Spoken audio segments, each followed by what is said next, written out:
Having a baby is one of the most important times in your life, so it's important to ensure that you and your partner are in optimum health. Making a few lifestyle and nutritional changes may also help to give your unborn baby a good start in life. And remember, it's not only a woman's responsibility. Men need to do their fair share too.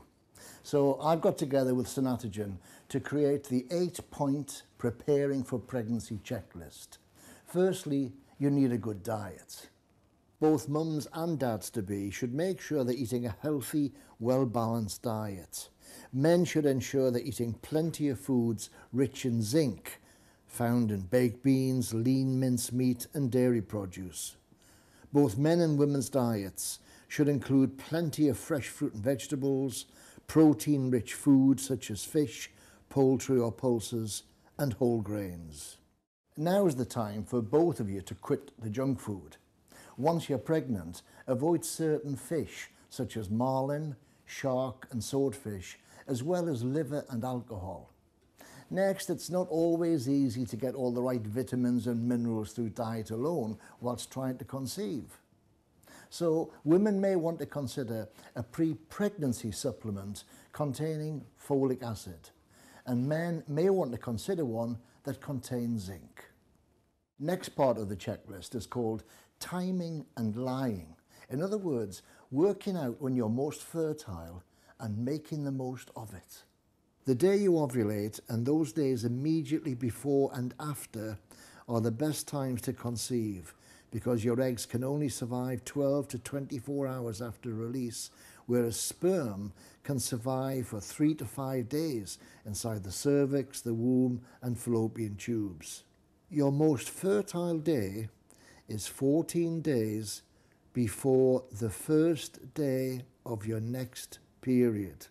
Many women think it is 14 days since the last period and count forward, but this is wrong. You need to count back.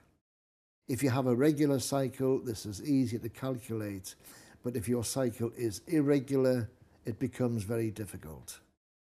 And ideally, you should be having intercourse 2 days before you ovulate, on the day of ovulation, and 2 days after. After intercourse, do not get up and go to the loo. Lie in bed as long as possible, which gives the sperm a chance to find the cervix, work up to the interior of the womb, and then spread out into both fallopian tubes. Halfway through the checklist now, and it's time to address anxiety and stress.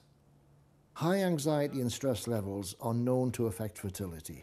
So if you're working hard, staying up late, or constantly trying to meet high-pressure deadlines, make positive changes to reduce some of the stresses in your life. Why not think about taking a yoga class, or use a relaxation CD, or go for a long walk? Part 5 of the checklist involves this: cigarettes and alcohol. Excessive alcohol intake and smoking are bad news for a healthy sperm production. So both you and your partner should quit smoking, say goodbye to those party nights, and hello to something a lot healthier. And this is part 6 of the checklist: exercise. You must take regular, gentle exercise and aim for 3 30-minute sessions each week. Why not try walking, swimming, or cycling? So we're nearly there now, just 2 steps left, and they both involve communication. Firstly, drugs and medication. If you and your partner need to take any medication, do make sure you tell your GP that you're trying for a baby.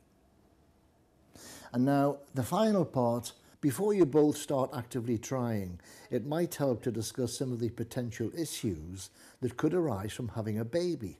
For example, how will a child change your lifestyle? What are your attitudes to raising a child? Will either of you give up work, and how will you cope financially?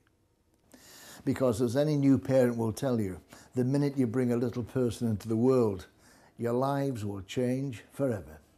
So that's it. Here is a quick reminder of the 8-point preparing for pregnancy checklist.